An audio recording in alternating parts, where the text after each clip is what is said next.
Elden Ring isn't for the cautious. We're here to be aggressive, to not get out of the way, to run in the fray. You take the hits, you get knocked back, and you take one resounding step forward. The B button is for losers with small wieners, because every blow you take is a step towards something greater. Now, this ethos stands in stark contrast to Dark Souls 1, where everything in the world was a reminder of its bleakness. It was a journey of melancholy determination, where there was a grim acceptance that maybe nothing would change at all. So it looks to me like you gotta stay on the futon so we can have the conversation about how Dark Souls and Elden Ring marry each other.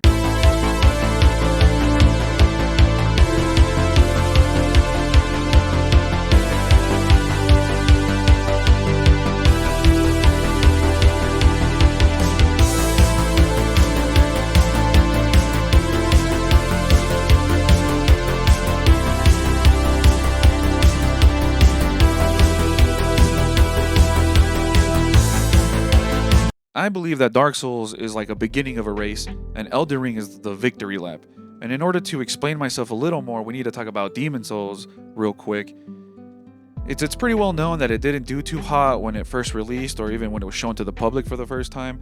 And that goes for when it was given to Shuhei Yoshida.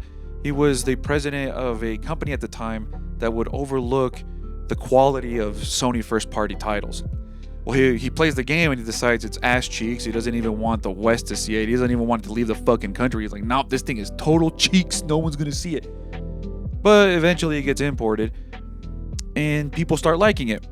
So then Atlas does an actual release of it, an official import, and the game sells 1 million copies.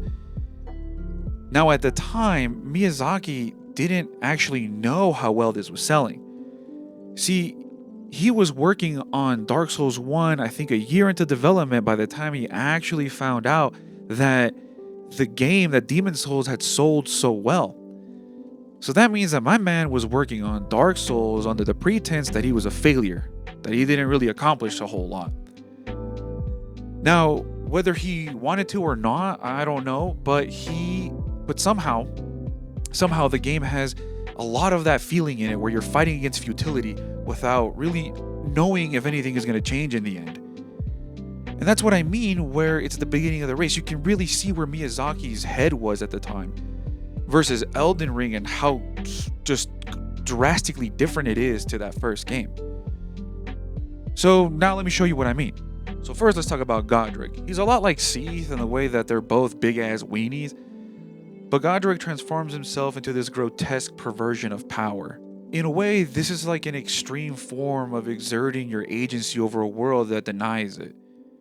There's something profound about how he staples 15 dicks to his knees, and determination sometimes isn't beautiful.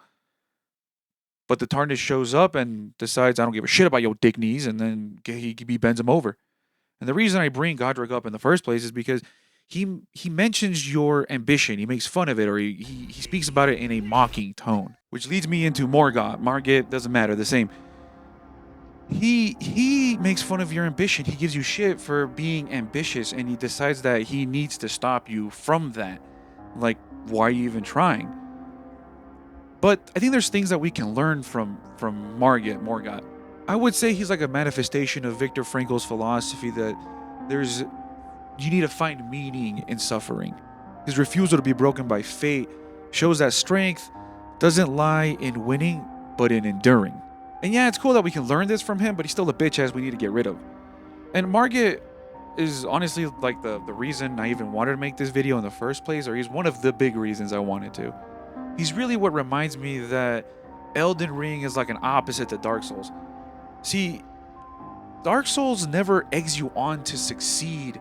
It's more apathetic towards you. You're like stuck in this never-ending cycle of things, of failure, or even if you succeed, it's still a never-ending cycle.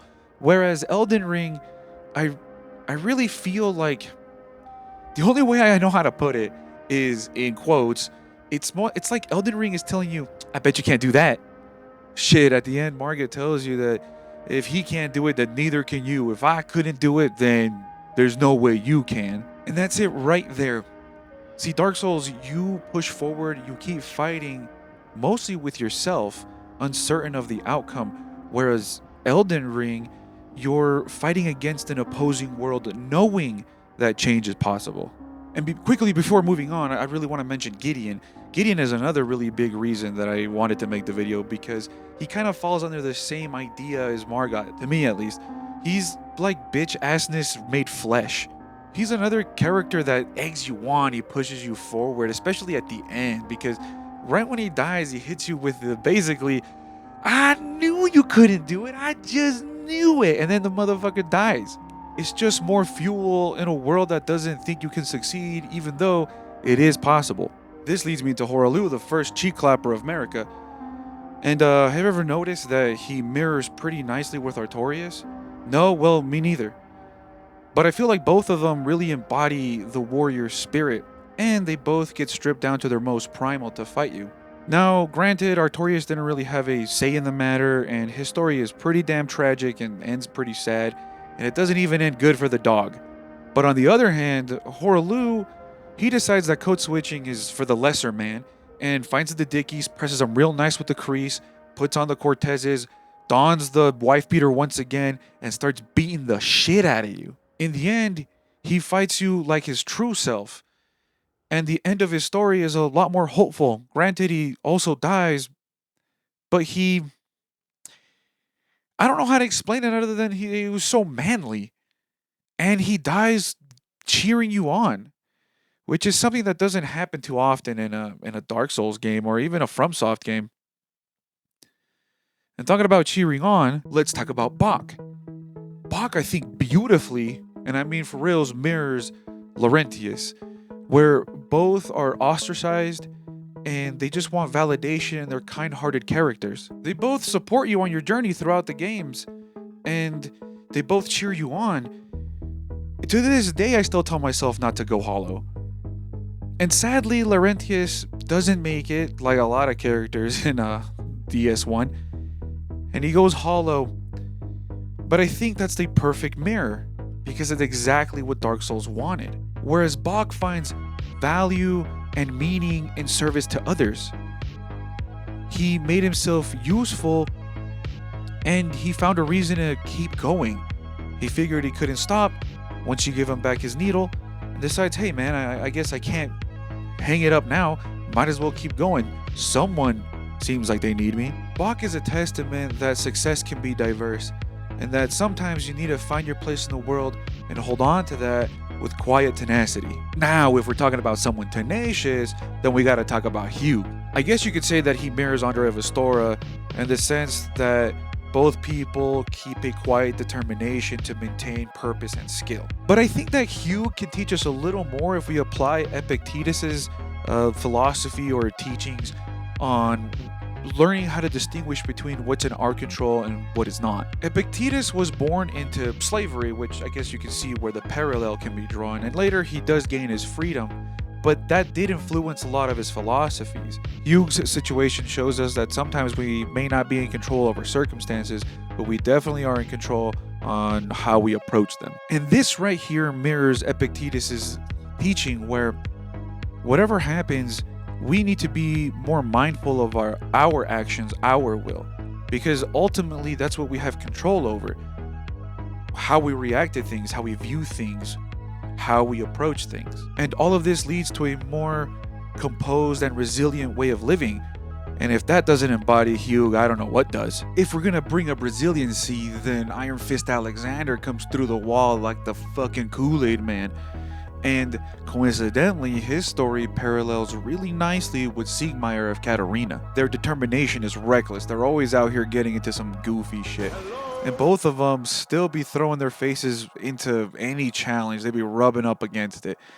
And obviously, they do need a nudge to keep going forward. Either way, they both have this light-hearted determination that shows that bravery isn't found in perfection, but rather the willingness to keep pushing forward even though there's a bunch of setbacks sitting in the way. And yet again, we can see how different Elden Ring is to DS1 just in the conclusion of both of their stories. Siegmeyer couldn't handle the idea that he needed help all the time in order to move forward. He also couldn't handle his feelings on his perceived uselessness. And sadly, in the end, he goes crazy and it doesn't end well for him. It's sad to see someone so great fall, especially when they can't see that the help in their lives is good. It's of value, and it doesn't take away value from you if you're getting help. The self-made man is a myth. On the opposite though, Alexander stays hopeful to his last, and my dude dies the way that he lived, as a warrior. All vessels are destined to one day break, but the great Alexander lived as a warrior to his last.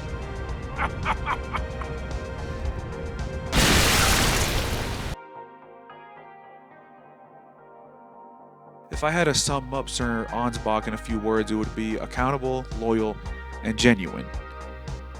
You can also use those words to describe Solaire. And out of all those descriptors, the one that really sticks out to me the most is genuine.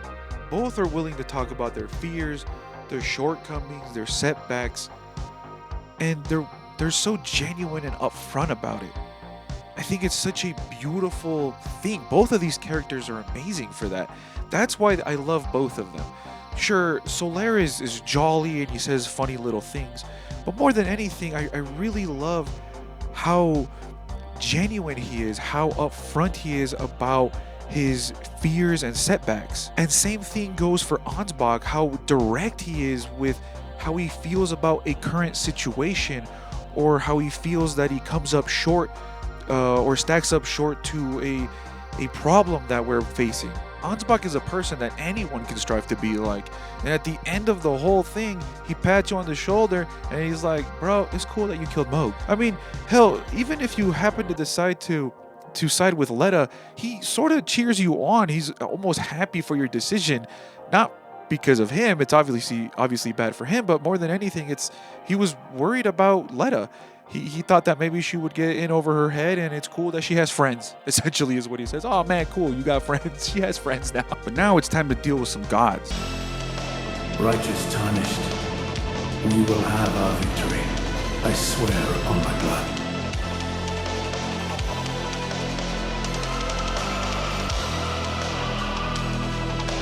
I know that you will be the one, and you will make just the manner of kind-hearted lord that I wish.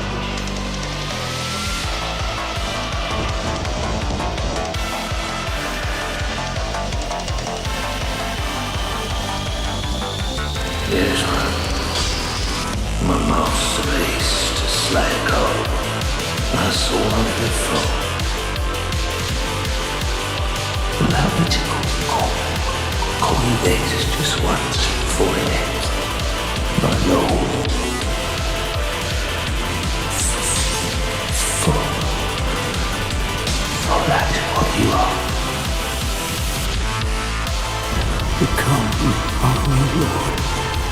A Lord not for gods, but for men. So where Dark Souls is a somber reflection of fighting against futility, Elden Ring is a testament to the power of determination. Elden Ring dares you to fight against the cosmic order and carve out a place in a world that offers none. Miyazaki once said in an interview that failure is crucial to the fiber of your life. So it's not about avoiding danger, it's about taking it head on, running into it with reckless abandon, taking the hits, and making a difference and a change no matter what. So I'm gonna keep being a goddamn gorilla.